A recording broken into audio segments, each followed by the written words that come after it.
Hello, my friends, and welcome. My name is Dennis, and as you probably know, I'm the airline pilot. I fly the Boeing 737 NG aircraft, and this is the second part of the video flight to Paris. This time it's flight from Paris, and we are now pushing back from the stand 9, from the Terminal 2. I was a little bit confused before because on the Jepson chart it says Terminal CR3, so I thought it's a CR3 terminal or something, but actually it is Terminal 2 part. Terminal 2 is very long and we'll speak about it later.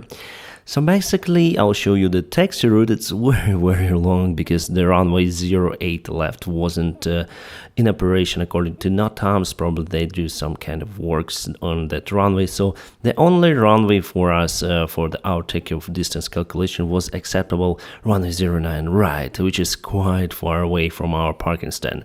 So we took the taxiway Romeo, we took the taxiway November, and after that we took the taxiway Bravo and Delta 5 intersection from the runway. So the distance was okay from that intersection.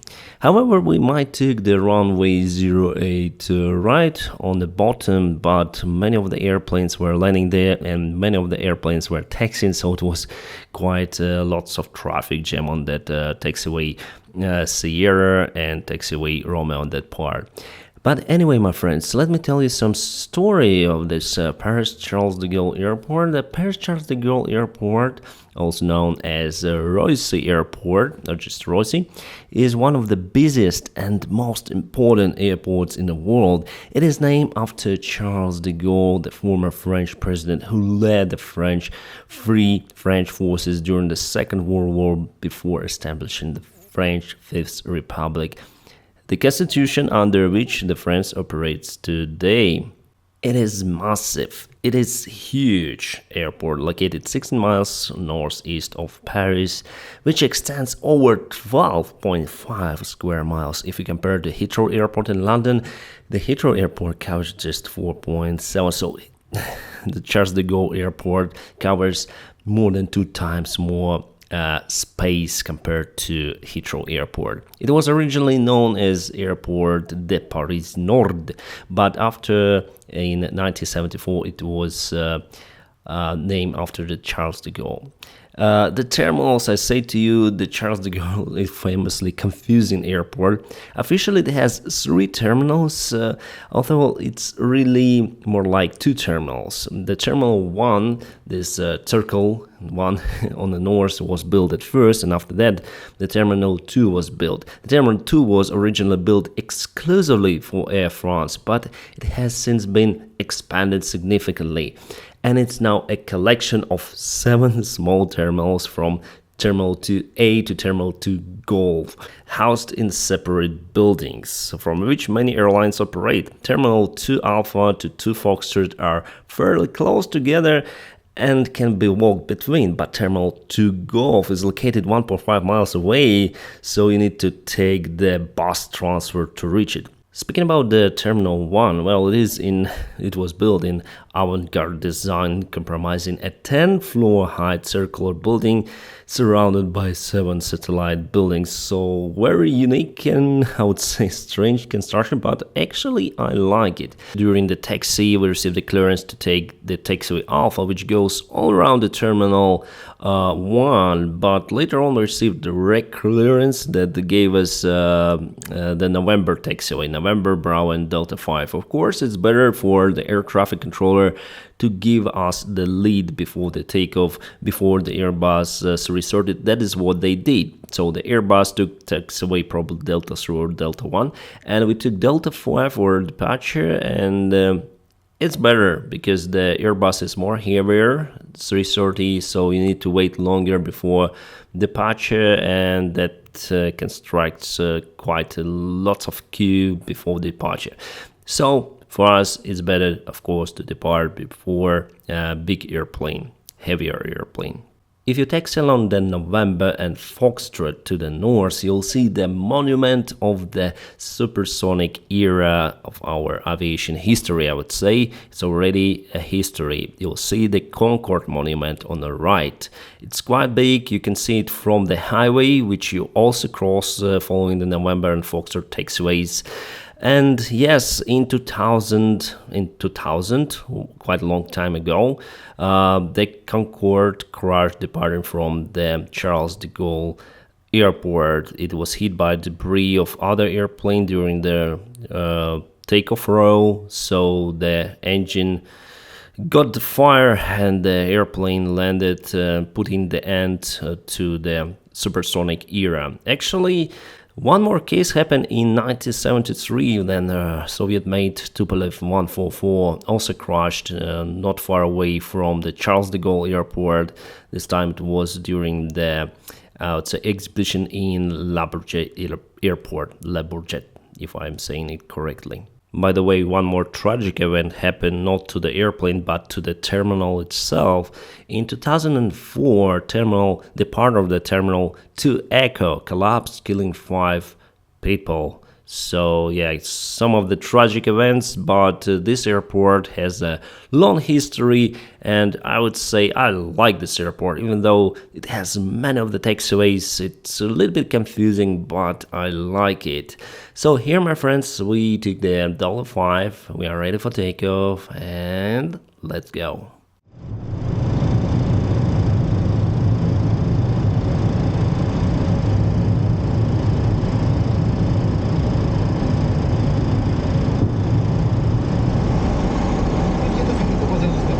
Check radio signals.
Passing altitude of 3,500 feet, I start to feel that the airplane is a little bit shaky, and I recognize that we entered the wake turbulence.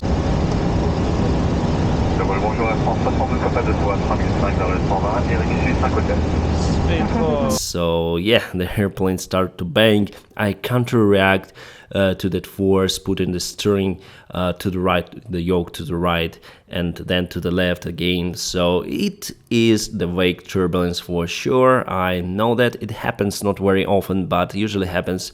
It may happen during the departure, during the arrival, and it's okay, my friends. It was the light wake turbulence. If you encounter the moderate or severe turbulence of that nature, it may put the aircraft into undesired position, and there you need to perform the upset recovery maneuver, which I've done just once in my life. Then I was flying over the Turkey and I encountered the wake turbulence at flight level of 360. The Boeing 777 was flying overhead me, and I just entered to this stream behind the plane, and immediately the autopilot just kicked off, and I just hold the airplane. I put the bank to the right, I put the full yoke, but airplane was continuously flying with the same bank angle of around 35 degrees. And then we passed the stream, the airplane turned to the right where I put my yoke, and then I cut the plane, I put it level off, and yeah, I did the passenger announcement, everyone was okay. So yeah, sometimes it happened, but as I say to you, it's a very, very rare situation. In most of the cases, you enter just a clear air turbulence or other type of the turbulence, not the wake turbulence.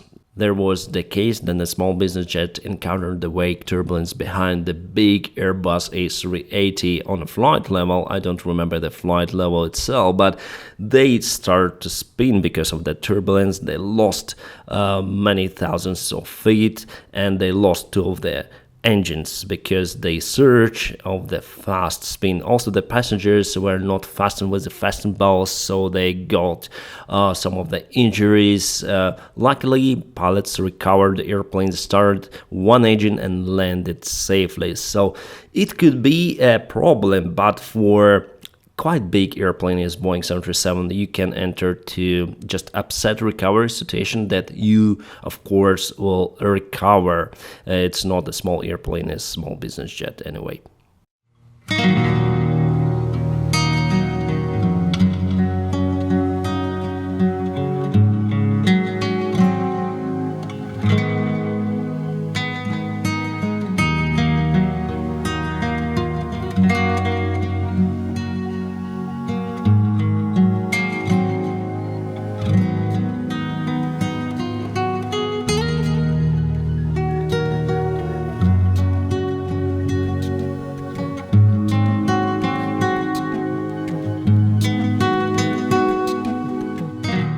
Pam-Pam. Alright, my friends, here we go. The bonus, landing in Boryspil airport. I have filmed quite a lot of landings in Boryspil airport. One more to go just now. I like this airport, it has two runways, it is very near to my home, and I enjoy flying from Boryspil airport. I like it a lot.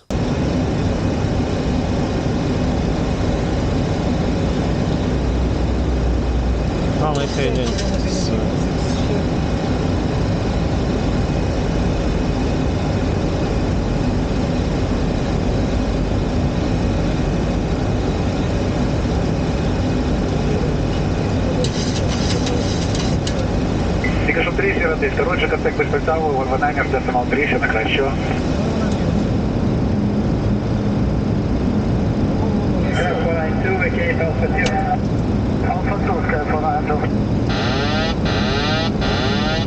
Autopilot зону зрозуміти.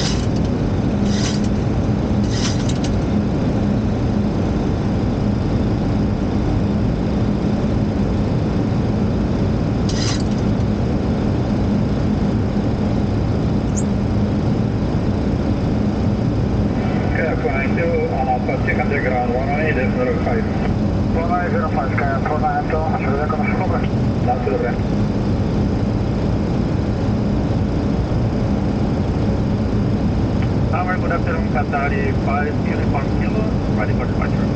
Qatari 5 Uniform Kilo, ready for departure, good day, Roger, hold at 1.36 right. Hold short, Qatari 5 Uniform Kilo, English 30 Delta, traffic 090 degrees, 2 minutes per second, runway 36 right, left land. Nice.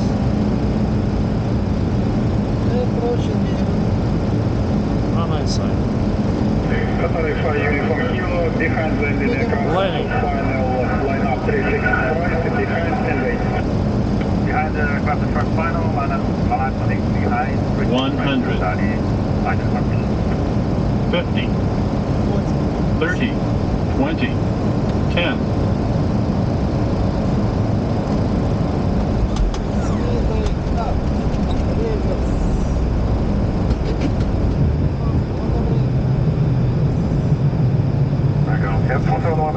The landing was more or less okay, I like that, and yeah, it's time to taxi to the terminal building and go home.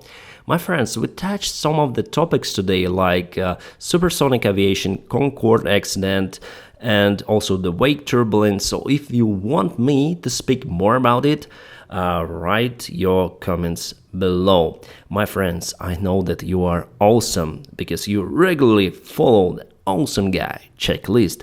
Please follow it one more time. First, you need to like this video, then subscribe to my channel, and what else?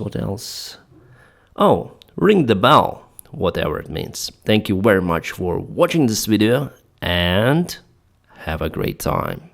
Pam-Pam.